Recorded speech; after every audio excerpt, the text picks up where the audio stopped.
Picture this. You drive 2 hours to your dead wife's favorite place on earth, the cabin her grandfather built with his bare hands, and find some stranger standing in your living room holding bolt cutters, smiling. That was my Friday. The lock my dad and I installed sheared clean through, lying in the dirt like a murdered pet. Door hanging open. Inside, my furniture shoved around, Sarah's photos face down on the floor, and Brenda Kowalski, HOA president, actually Satan, in a tennis visor, cataloging my violations. Your dues were 3 days late, she purred, waving her clipboard. Section 12.4 permits emergency access. Then, 2 guys in tactical vests stepped out of my bedroom, sidearms drawn. Brenda's spray-tanned face went from smug to snowman white in half a second. Freeze frame on that expression. I'll remember it forever. She didn't know I'd spent 3 months setting this trap. What would you do if an HOA Karen broke into your family sanctuary? Comment below and tell me, has your HOA ever committed actual crimes against you? Let me rewind 6 months so you understand how we got here. My name's Nate Harmon, 52 years old, semi-retired machinist, widowed 4 years back when cancer took Sarah way too young. This cabin, 40 acres of Douglas fir and creek bottom at 4,200 feet in the Washington Cascades, was a favorite place on earth. Her grandpa built it in 1967 from hand-split cedar he cut himself. Every beam, every joist. My dad expanded it in '89, added a workshop for furniture making. After Sarah died, that workshop became my church. Weekends, I'd drive up from Tacoma, step out of my F-250 into air that tastes like metal and pine resin. Hear the crunch of needles under my boots and feel almost human again. My daughter Jessie, 28, civil engineer, gets her stubbornness from both sides. Brings my grandson Liam up once a month. The kid's 6. Last visit, he caught his first trout with the same rod my grandpa taught me on. And I swear I saw Sarah smiling in the way the light hit the water. This place isn't real estate. It's 3 generations of life. Then Brenda Kowalski bought the cabin 2 lots over. 18 months ago, she rolled in fresh off selling tech startup shares in Bellevue. Platinum bob haircut that probably cost more than my mortgage. Tennis visors worn indoors like some kind of power move. White Lexus RX with vanity plate rolls for you. The smell of her perfume. Imagine a Bath and Body Works having a panic attack arrived 30 seconds before she did. 3 months later, she's HOA president running on a modernization platform. In practice, that meant she looked at cabins owned by logging families and saw opportunities. Her husband, Derek, runs a construction company that's hemorrhaging money. Everyone in town knows it, but nobody says it to his face. Brenda needs control the way a drowning person needs air. Probably because their finances are held together with duct tape and desperation. She decided rustic cabins like mine were dragging down property values. 6 months ago, I pull up on a Saturday and find a citation zip tied to my door. Unapproved exterior paint. $250 per week until corrected. My hands actually shook reading it. The cabin's never been painted. It's natural cedar. Has been since Johnson was president. I drive to Brenda's place. She's got those Edison bulbs and a live laugh love sign big enough to violate airspace. And knock. She opens the door holding a wine glass the size of a goldfish bowl. The cedar's the original finish, I say, staying polite. My grandfather, she cuts me off. Section 8.22 requires approved materials. Cedar degrades unsightly. I pull out the original deed, older than the HOA by 3 decades. The HOA wasn't formed until 1998. She squints at it like I'm handing her a ransom note written in crayon. Grandfather clause expired 2015. State statute. I ask which statute. I'll email the reference. She never did. Shocking, I know. I paid the first fine $250 I didn't have lying around while I researched. Turns out there's no expiration on pre-existing structures. She just lied. But by then she'd moved on. Noise complaints. When I ran my table saw at 2 p.m., She claimed quiet hours were 9 to 9. Actual rules say 10 p.m. to 7 a.m. Demanded I remove my dad's restored '78 Bronco. Called it a derelict vehicle. That truck's worth 12 grand and runs smoother than her marriage. Then she threatened to lean over my unkempt landscaping. The wildflower meadow Sarah planted before she got sick. Lupin. Paintbrush. Collini. When the hummingbirds came through in July, it looked like stained glass moving in the wind. Brenda called it a fire hazard. My buddy Glenn, 62, fishing guide, voice like gravel in a blender, cornered me at the diner. Nate, she's run off 3 families this year, all creekfront, all sold cheap. He leaned in. LLC called Cascade Retreats. Bought everyone. Flipping them to Airbnb. I felt something cold settle in my chest. You think? Glenn cut me off.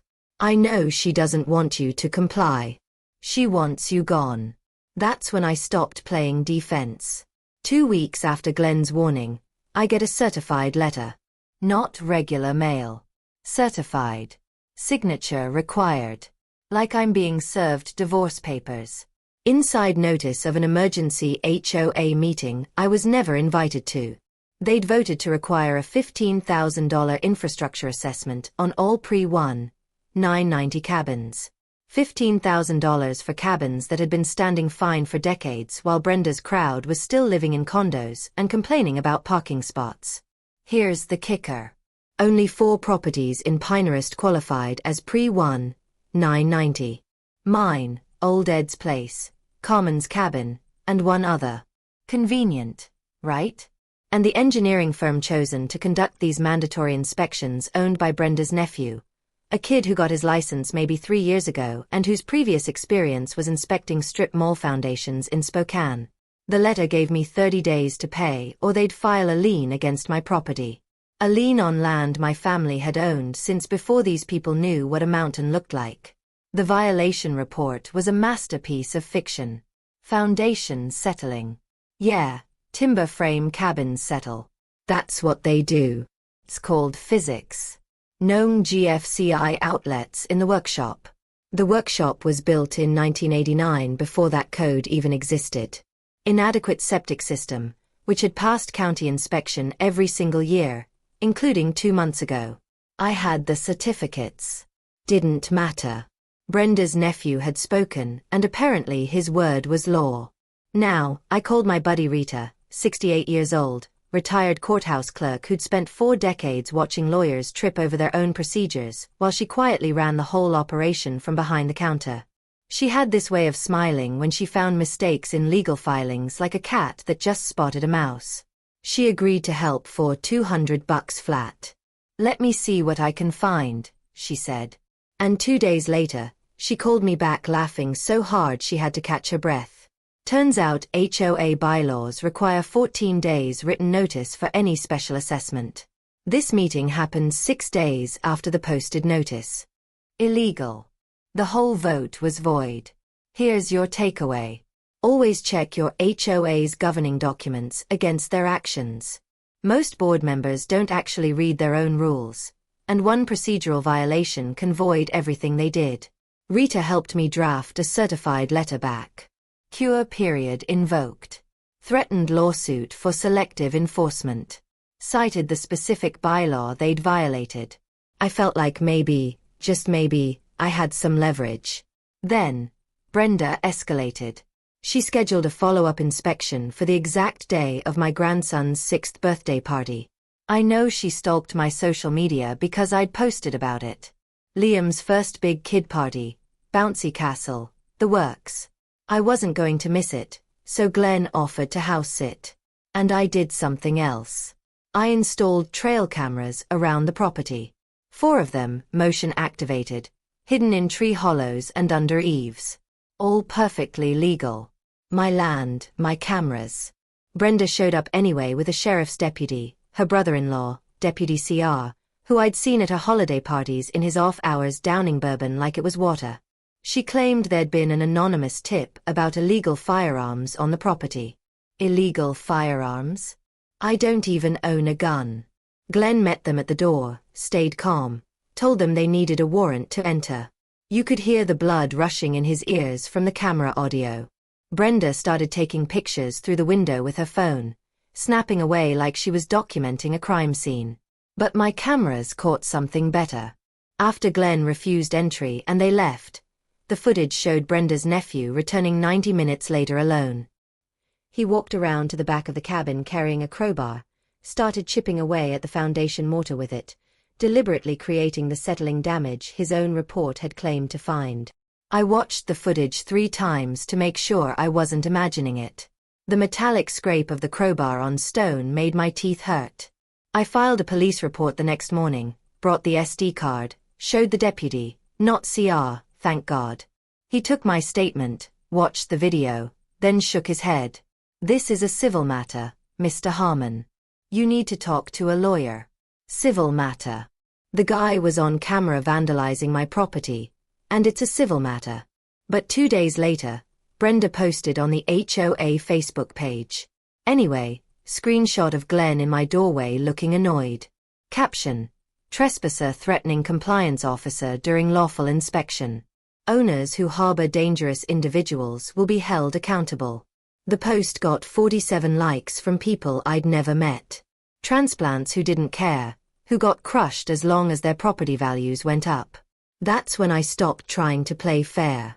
I posted the vandalism footage to a private Facebook group for cabin owners, 47 members, people who'd lived here for generations.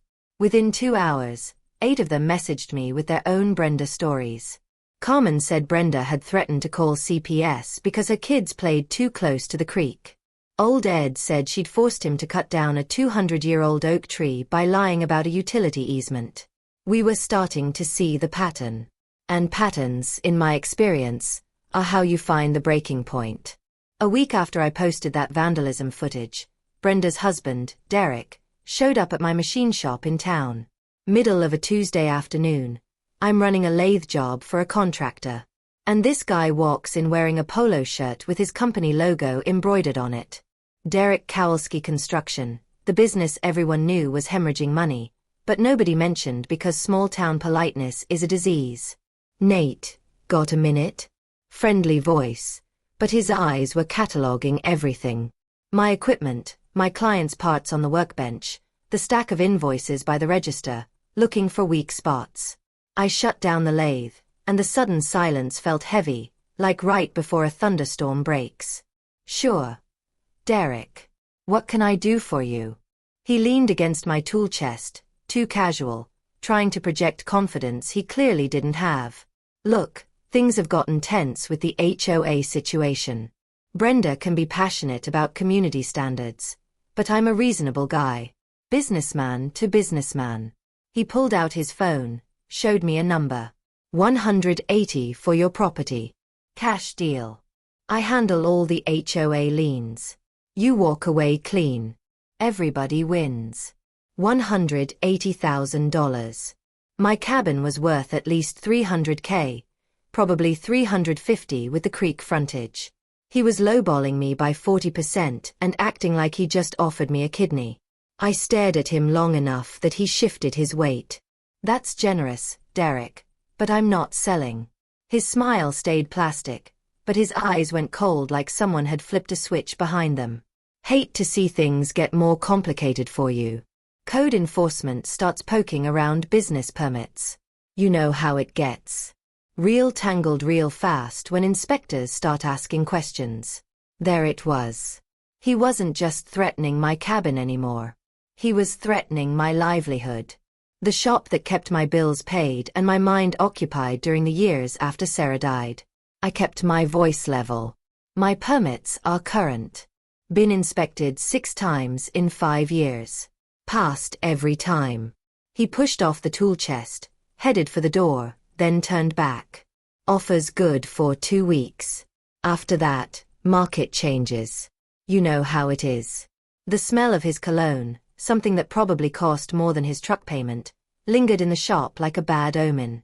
I opened both bay doors to air it out. 7 days later, county inspector shows up. Guy named Malaloy, never seen him before, but he had that look. Bored government employee who'd stopped caring about doing things right about 15 years ago. Starts flagging my fire extinguishers as overdue for re-certification. I walked him to the extinguisher by the lathe. Yellow inspection sticker dated 2 months prior, bright as a highway sign. Not our approved vendor, Malloy said without even squinting at it. His coffee breath could have stripped paint. Need to re-inspect with county certified provider. I pulled out my phone, photographed the sticker, Malloy's face, his county ID badge. I'll be filing a complaint with your supervisor. And I'm curious. You play poker with Derek Kowalski. His expression didn't change, but his pen stopped moving for half a second. Tells you learn to read them when you've spent 30 years measuring tolerances in 10,000 of an inch. Don't know what you're talking about, he said and walked out. That night, I drove to the cabin and spent 4 hours installing cameras inside. Not just perimeter anymore. Inside. Smoke detector in the living room where anyone entering would walk past it first. Bookshelf clock in the hallway pointing at the back door. Kitchen vent hood covering the one blind spot. All feeding to cloud storage they couldn't erase, even if they took a sledgehammer to every device. The night air smelled like Douglas fir and coming snow, sharp and clean. Usually that smell reset my nervous system. Not this time. Then I did something smarter. Filed a public records request with the county for all properties claiming HOA exemptions in Pinehurst. 3 weeks later, those documents arrived and I sat in my truck reading them, feeling something cold and sharp settle in my chest. Brenda's cabin had identical violations to mine. Non-GFCI outlets, foundation settling, the works, marked exempt primary residence, except her primary residence was in Bellevue. The tax assessor's database confirmed it. She was committing tax fraud to exempt herself from the same rules she was using to destroy me. Here's your knowledge nugget. HOA board members must follow the same rules as everyone else. It's called selective enforcement. And in Washington state, it voids their actions and opens them to civil liability. If they cite you for violations their own property has, document it, request the records, and lawyer up. I made 3 copies of everything. 1 to Rita, 1 in my shop safe, 1 in a safety deposit box in Tacoma. But here's what really got me. I started pulling property records for every cabin that had sold under distress in the past 3 years. 11 properties. Every single one bought by Cascade Retreats Holdings LLC. I didn't know who owned that LLC yet, but I was going to find out because Brenda wasn't just harassing me. She was running a scheme and I was about to burn it down. 31 days after that illegal assessment letter, Brenda filed the lien. $15,000 plus $3,200 in administrative fees. $1,800 for legal review that probably took 20 minutes. $900 for postage that cost $8. $500 to store papers in a filing cabinet for 3 weeks. The arithmetic of corruption itemized. Washington law allows HOA foreclosure after 90 days of non-payment. Brenda's strip mall lawyer sent the notice at 60 days like he couldn't wait to start the clock. I drove to Rita's house that Friday morning. She read it at her kitchen table, reading glasses perched on her nose, making that cat spotting a mouse smile she got when she found legal errors. Motion to nullify, she said. Illegal meeting, fraudulent assessment, selective enforcement. Judge Marlene Cho, 8 weeks for a hearing. 8 weeks while that lien sat on my property like a tumor. While Brenda told everyone I was a deadbeat. But I wasn't waiting. I'd learned HOAs in Washington file as non-profits, which means tax returns. Form 990. Public record. You request them through IRS Form 456. It takes 2 weeks, costs nothing. When mine arrived, I sat in my truck in Rita's driveway reading them. And the smell of old paper and toner ink mixing with my cold coffee made me nauseous for a different reason than usual. Previous president's management fee $8,000 a year reasonable. Brenda's $64,000. I checked the decimal 4 times. Then I pulled up the budget posted on the HOA website. $40,000 was just missing. Gone. Into Brenda's pocket. I'd bet my toolbox on it. Here's your knowledge nugget. In 37 states, HOAs file as non-profits. Request their tax returns with IRS Form 456A. Look for inflated salaries or budget gaps. Financial fraud voids any liens they've filed. And it's not just civil, it's criminal. I highlighted the discrepancies in yellow so bright you could see it from orbit and sent copies to Rita. Then I shared it in the cabin owner Facebook group. Within 6 hours, 12 families announced they were stopping dues payments. A quarter of the community refusing to fund Brenda's empire. She posted a 17-paragraph meltdown about conspirators undermining governance. Her lawyer, Vince, sent cease and desist letters to everyone. Rita read one and actually laughed. He cited a statute that doesn't apply to private Facebook groups, first-year law student stuff. That same week, a reporter from Cascade Weekly called Aisha mangy. Sharp voice, sharper questions. Someone had tipped her off. Mr. Harmon, I'm investigating HOA governance in rural communities. I understand you've had difficulties. I gave her the overview. She asked for documentation. I had enough to wallpaper a house, but Brenda found out. Derek's buddy at the county clerk's office probably warned them when Aisha requested public records. Within 48 hours, Brenda launched a special compliance sweep. First target, Carmen's cabin. Carmen's a single mom, 39, works 2 jobs to keep the cabin her grandparents left her. Her kids, 7 and 9, spend summers catching frogs in the creek, building forts from fallen branches. Brenda cited an unpermitted deck extension. It was 4 pressure-treated boards on cinder blocks where the kids parked their bikes. The wood was already weathering gray, moss growing in the cracks. Didn't require a permit in any county in Washington. Didn't matter to Brenda. Then she filed a CPS report. Child Protective Services. Alleged unsafe living conditions. Bikes on the lawn creating tripping hazards. Carmen showed up at my shop crying so hard she could barely breathe. Mascara running down her face. She was already fighting her ex in custody court. Now CPS was coming because her kids left bikes outside like every 7-year-old in America.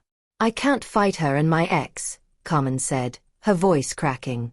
I'm going to lose my kids, Nate. I'm going to lose everything.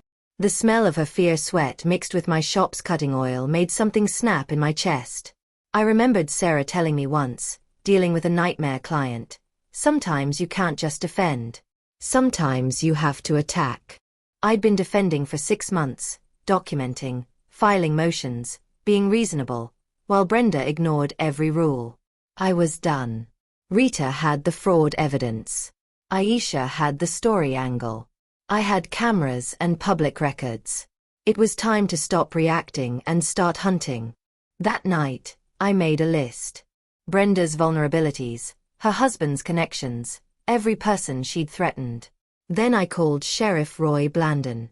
He'd been bringing his department's equipment to my shop for maintenance for 5 years. We weren't friends exactly, but we had the kind of relationship where you help each other out. Roy, I said, how would you feel about catching an HOA president committing breaking and entering? He was quiet for 3 seconds. Then tell me more. Sheriff Roy met me at a diner in town 2 days later, far enough from Pinehurst that nobody would see us together. He ordered coffee black, no sugar, and listened while I laid out 6 months of harassment, fraud, and Brenda's pattern of running families off their land. When I finished, he was quiet for a long time, stirring his coffee, even though there was nothing in it to stir. I've been watching this situation, he finally said. Deputy Krantz is Brenda's brother-in-law. We've flagged him for selective patrol patterns. Ignores calls from your area unless Brenda requests backup. I can't prove anything yet, but I don't like the smell of it. He looked up at me. You said you have cameras. I nodded. Inside and out cloud storage. If she enters without a warrant or my permission, that's criminal trespass. Burglary if she takes or damages anything. Roy smiled. And it wasn't a friendly smile. It was the smile of a man who'd been waiting for an excuse. Keep me posted on your movements. If she makes a move, I want to know immediately. But the rail bomb dropped 3 days later, and it came from Rita's paralegal intern, kid named Deshawn, 26, third-year law student at UW, working for credit hours and resume material. He was the kind of guy who got excited about archived documents the way most people get excited about football. Rita called me at the shop, her voice vibrating with that specific frequency of someone who's just found buried treasure. Nate, you need to sit down for this. I sat on my workbench, phone pressed to my ear. Deshawn pulled the original 1998 HOA charter from County Microfic, the actual founding documents. She paused for effect. There's a paragraph in the original that explicitly exempts structures predating the HOA formation from all assessments and exterior modification requirements. No expiration, no sunset clause, permanent exemption. My chest felt tight, and then someone widened it out on the official version filed with the county in 2019, Brenda's first year as president. The room tilted slightly. That's not just fraud, Nate. That's document forgery. Class C felony in Washington. Carries up to 5 years. I drove straight to Rita's office. Deshawn had both versions printed side by side. The 1998 Microfic copy and the 2019 filed version. The whiteout was visible if you looked close. A faint texture difference in the paper grain where paragraph 3.7 used to be. Someone had literally taken whiteout to a legal document, made a new copy, and refiled it as authentic. It was so brazen it almost looped back around to stupid. This doesn't just void your lien, Rita said, tapping the documents. This voids every assessment, every citation, every lien filed against pre-190 cabins since 2019. It's a criminal referral to the state attorney general. She looked at me over her glasses. We can go 2 ways. Quiet settlement. You get your lien removed, walk away clean or nuclear. We file criminal complaints, expose the whole scheme, and watch Brenda's world burn down. Your call. I thought about Carmen crying in my shop. Old Ed's 200-year-old oak tree cut down based on lies. The 11 families who'd lost their cabins in distress sales. Property bought by that mysterious LLC. How many families has she destroyed because they didn't know their rights? Rita nodded slowly. That's what I thought you'd say. Deshawn grinned. Want me to keep digging? Because I'm just getting started. Dig, I said. Find everything. 3 days later, my shop after hours looked like a war room. Nate, Rita, Jesse, Deshawn, Glenn, Carmen, Old Ed, 7 people crowded around my workbench with coffee and documents spread everywhere. The smell of brewing coffee mixed with machine oil and the particular electricity of people who'd finally had enough. Sheriff Roy leaned against the far wall in civilian clothes, arms crossed, listening. Deshawn had been busy. He'd pulled business registrations for Cascade Retreats Holdings LLC. Managing member Derek Kowalski, Brenda's husband, the same LLC that had bought 11 distressed properties in 3 years. Every one of them foreclosed or panic sold after Brenda's HOA harassment. Average purchase price 42% below assessed value. They were running a literal shakedown scheme. Terrorized families until they sold cheap. Flipped the cabins to Airbnb tourists at market rate. The profit margin made my machinist's brain hurt. This is called conflict of interest, Rita said, highlighting the relevant statute in Washington's HOA law. RCW 64.38.025. Board members cannot personally profit from enforcement actions. Every lien they filed is void. Every foreclosure is potentially reversible. She looked around the table. This isn't just civil court anymore. This is criminal conspiracy. We divide it into teams. Rita and Deshawn would handle the legal assault, file an amended motion adding fraud and forgery charges, request an expedited hearing claiming irreparable harm since foreclosure was imminent, subpoena Cascade Retreats bank records to show the profit pattern, and copy the state attorney general on everything to trigger a criminal inquiry. Deshawn was practically vibrating with excitement, probably already writing the law review article in his head. Jessie, my engineer daughter, would handle the technical breakdown. She'd already reviewed Brenda's nephew's infrastructure report and found calculation errors that overstated repair costs by 300%. The firm wasn't even licensed in Washington, only Oregon. Jessie drafted a competing report using actual engineering standards, not made-up numbers designed to justify theft. "I'm going to enjoy shredding this in court," she said, and I'd never been prouder. The media angle went to Aisha from Cascade Weekly.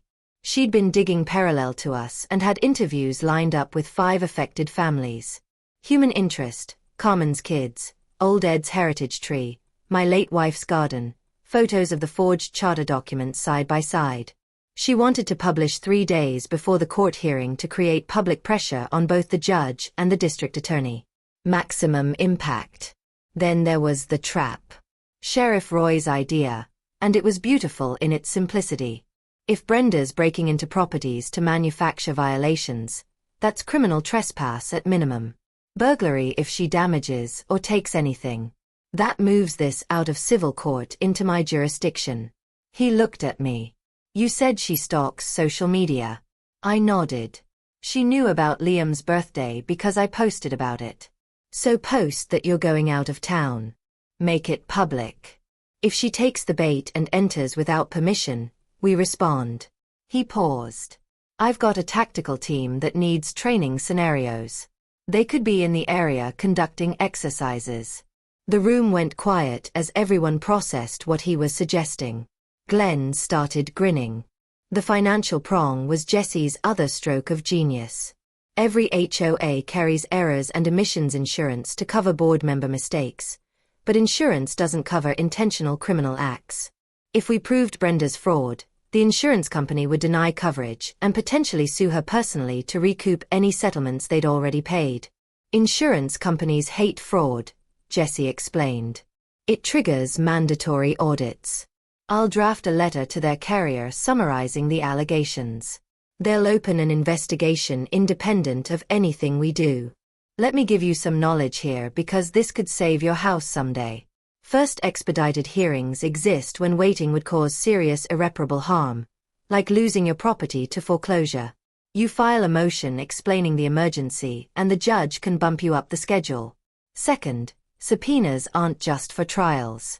During discovery in civil cases, you can subpoena bank records, emails, anything relevant. The bank has to comply, can't hide. Third, errors and omissions insurance protects organizations from honest mistakes but not crimes. Prove the board member committed fraud and suddenly they're personally liable for everything. Insurance drops them like a hot rock and goes after them to recover money. That's when people start talking, start making deals, start rolling on each other. We worked until midnight, every detail mapped. Rita would file motions Monday. Aisha would publish Wednesday. Court hearing Thursday. And somewhere in between, if Brenda took the bait, Roy would be waiting. "She's going to escalate," Rita warned as everyone gathered their papers. "She'll know we're coming for her. Expect the worst." I thought about Sarah's garden, about Carmen's kids, about 11 families who'd lost everything. Let her escalate. I'm ready. Glenn clapped me on the shoulder. "Still think you should have gone with the skunk scent idea." Even Roy cracked a smile at that. Brenda saw my Facebook post about taking Liam to his soccer tournament in Portland. Entire weekend. 3 days. I made it public, tagged the hotel, even posted a photo of my truck packed with camping gear. Pure bait. But she didn't bite immediately, and that's when things got interesting. First, she learned about the newspaper investigation. Small towns are like that. Someone always talks. Derek's source at the county clerk's office probably warned them when Aisha's document requests started piling up. Brenda panicked. Brenda called an emergency HOA meeting for that Tuesday. Sent notices to everyone with urgent financial clarification in the subject line. I didn't go, but Carmen did, recording everything on her phone. Brenda stood at the podium in the community center, hands shaking slightly, trying to project control she didn't have. Recent questions about HOA accounting are based on misunderstandings. The $40,000 discrepancy some members have mentioned was a software error already corrected with our accountant. She didn't provide corrected returns because there weren't any. The money was just gone, spent on her lifestyle while Derek's construction company circled the drain. We've engaged legal counsel to address defamatory allegations being spread by certain members. Anyone continuing to make false public statements will be held accountable. But the real damage control happened behind the scenes. She private messaged the 3 scared retiree board members. People who'd voted yes on everything because they were terrified of conflict. Told them Nate was planning to sue the board personally, that they'd lose their homes if they didn't present a united front. It was pure manipulation, but it worked.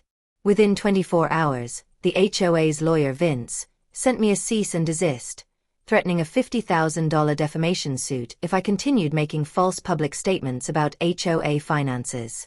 I didn't respond, didn't post anything, didn't argue, didn't take the bait, let her think the threat worked. But behind the scenes, Deshawn filed an ethics complaint against Vince with the Washington State Bar. Lawyers can't threaten meritless lawsuits to silence whistleblowers. It's called abuse of process. Meanwhile, Jesse had already contacted the HOA's insurance carrier with a detailed summary of the fraud allegations. An adjuster opened a file within 48 hours. The insurance company's investigation would run parallel to ours, and they had subpoena power we didn't. Then came the sabotage attempt. Night before my supposed Portland trip, someone cut my internet line at the property edge. Clean cut. Diagonal. Professional. My cameras inside still recorded to SD cards. I'd built in redundancy specifically for this, but they didn't know that. Glenn was secretly sleeping in his RV about 200 yards into the timber on my property, keeping watch. Around 2 a.m., he heard a diesel engine, saw Derek's truck creeping up the access road with no headlights. Glenn called Roy immediately. A deputy responded, not CR thankfully, and found Derek walking around with bolt cutters near my back fence, fresh cut in the wire, clean as surgery. Derek claimed he was checking on a friend's property. Couldn't explain the bolt cutters or why he was there at 2 o'clock in the morning. The deputy wrote it up as suspicious activity, filed it under an ongoing investigation number Roy had already opened. One more piece of evidence in a growing pile. The next morning, Roy called me. They're spooked. Cutting internet, prowling at night. They're escalating. You sure you want to go through with the trap? I thought about that forged charter, about Carmen's kids, about Derek's bolt cutters in the dark. If Brenda breaks in, it proves the pattern. We need it on video, Roy. He was quiet for a moment. Okay, I'll have units staged nearby, and I might call our tactical team for a training exercise in the area. They need the practice. Meanwhile, Brenda was burning through goodwill faster than Derek's company burned through cash. She served Carmen with a foreclosure notice for the protest non-payment. Pure retaliation. Old Ed's cabin got red-tagged by a county inspector, Derek's poker buddy, claiming imminent structural failure. The cabin was fine.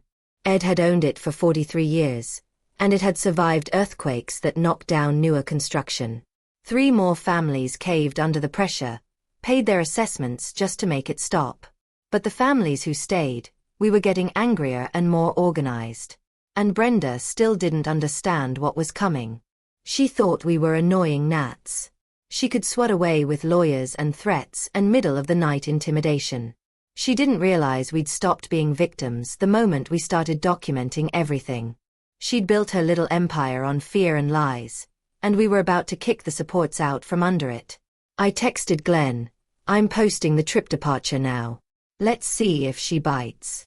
He sent back a thumbs up and a photo of his RV, curtains drawn invisible in the timber. Ready when she is. The morning of my Portland trip, I posted a photo of my truck at a gas station with the caption, headed out for Liam's big tournament. Go Wildcats.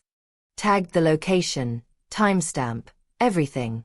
Made it look like I'd be gone for 72 hours minimum. Then I drove to Glenn's place in town, parked my truck in his garage, and waited. Glenn, bless him, Couldn't resist having a little fun with it. That afternoon, he went to the diner in town for lunch, the place where everyone sees everyone. I stood up. Rita nodded at me, handed me a stack of packets she'd prepared. I started passing them out. Every single person got one. Side-by-side copies of the original 1998 charter and Brenda's 2019 altered version. The whiteout visible in the photocopy. Paragraph 3.7 missing like a pulled tooth. The room went silent except for pages rustling. This isn't about me, I said, staying calm. It's about 11 families who lost their cabins in the past 5 years because someone changed the rules. My grandfather built my place with his hands. My wife planted flowers there before cancer took her. Brenda tried to steal that, not for community standards, for profit. I projected the next image on the screen. Glenn had helped me set up the LLC registration showing Derek as managing member of Cascade Retreats Holdings. Gasps rippled through the crowd. Carmen stood up, her voice shaking, but steady. She called CPS on my kids because they left bikes on our lawn. Do you know what that does to a 7-year-old? Having strangers come inspect your house. Ask if your mommy hurts you because someone lied. Carmen's voice broke, but she kept going. My kids were terrified they were going to be taken away because of bikes. Old Ed stood next, showed a photo on his phone of his 200-year-old oak. That tree survived since before Washington was a state. She told me utility company needed access. Total lie. It's a stump now. He projected the photo on screen.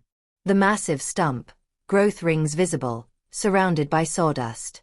People in the audience started crying. Glenn played the audio of Derek's bribery attempt on the sound system.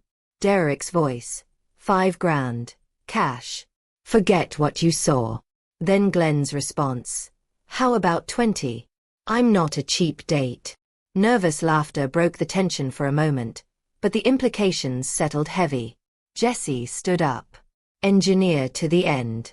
I reviewed the infrastructure assessment. The calculations overstate required repairs by 300%. The firm isn't licensed in Washington. This wasn't an inspection. It was fiction designed to justify theft. She distributed her competing analysis, 20 pages of actual engineering showing the cabins were structurally sound. Then Sheriff Roy stood at the back of the room. He didn't say anything, just stood there in uniform, arms crossed, the symbolic weight of law enforcement watching. Next to him, a woman in a blazer introduced herself. I'm Investigator Chen from the Washington State Attorney General's office. We've opened a criminal inquiry into HOA financial practices and document fraud. If you've been affected by actions taken by this board, please see me after the meeting. She held up business cards. 20 people lined up immediately. Aisha from Cascade Weekly asked the question everyone wanted answered. Miss Kowalski, did you alter HOA covenants to justify liens against properties your husband's company later purchased below market value? Brenda opened her mouth, closed it, looked at Vince, her lawyer. He stood up. I'm withdrawing as counsel effective immediately. He was protecting in his law license, getting off the sinking ship before it took him down.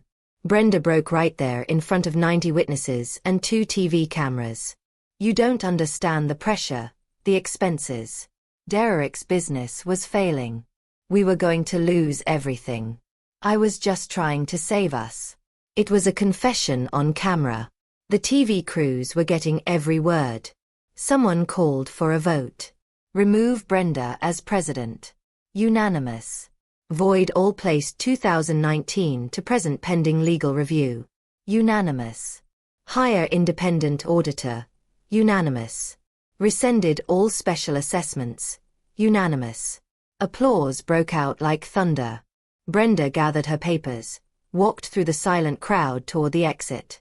As she passed my chair, I said quietly, "You could have just followed the rules." She didn't look at me, just kept walking out to the parking lot, to the camera flashes, to whatever came next. The community center erupted in conversation. People hugging, crying, angry, but mostly relieved. The nightmare was over. 3 months later, the legal dominoes had all fallen in satisfying succession. Brenda pleaded guilty to felony burglary and misdemeanor fraud, altered documents, selective enforcement, the works, sentence, 18 months suspended, 5 years probation, $47,000 in restitution to affected families, 200 hours community service. Derek caught conspiracy and bribery charges, pleaded guilty, paid an $80,000 fine. Their Bellevue house went on the market within a week. Cascade Retreats Holdings got dissolved by court order. The 11 properties they'd acquired got auctioned. Proceeds going to reimburse the original owners or into a community fund. Carmen and I led a coalition that bought 2 of the cabins at fair market price. Converted them to affordable rentals for young families who wanted mountain access but couldn't afford the inflated vacation home market. Deputy Cranes took early retirement after an internal investigation, pension reduced, facing a civil lawsuit from the county. The class action suit against Brenda, Derek, and the HOA's insurance carrier settled for $340,000. Covered everyone's legal fees, property damages, emotional distress. The insurance company dropped the HOA's coverage entirely after paying out. Turns out insurers really do hate fraud. The new board spent 6 months finding a carrier willing to take them, and the premiums tripled. Expensive lesson in oversight. New leadership got elected in a special meeting. Carmen became president, promised transparency and actual rule following. Old Ed took treasurer, started publishing monthly financial reports anyone could access. Jesse volunteered as compliance officer, reviewing any citations before they got filed to make sure they were legitimate. First official act, public apology to the families Brenda had displaced, plus a fund to help them return if they wanted. 3 families came back. Their cabins, their creek, their memories. For me, the personal healing happened slower but deeper. I taught Liam how to use his great-grandfather's handplane, the same one my grandpa taught me on. We built a small bench for Sarah's wildflower garden, which had exploded that summer. Lupin and paintbrush and Collini creating a riot of color that made hummingbirds drunk with options. Sitting there on that bench watching Liam catch the mechanics of following wood grain, I felt Sarah smiling, not from memory this time, from the place itself, the land that held 3 generations of our lives. I donated $15,000, my share, of the settlement, to establish the Pinehurst Heritage Fund. Purpose grants for low-income families to preserve historic cabins pre-1970 structures that were part of the area's logging history. First grant went to Old Ed, covered his foundation repairs. Second went to a young couple whose great-grandparents had homesteaded in the 1940s, but who couldn't afford the maintenance on the original structure. We started an annual Pinehurst Heritage Days festival. Tours of historic cabins, woodworking demonstrations, storytelling from old-timers, scholarship fund for local kids pursuing trades instead of college. Sarah would have loved it. Glenn created a website called HOA Self-Defense Toolkit, free PDFs showing how to request tax returns using Form 45006A.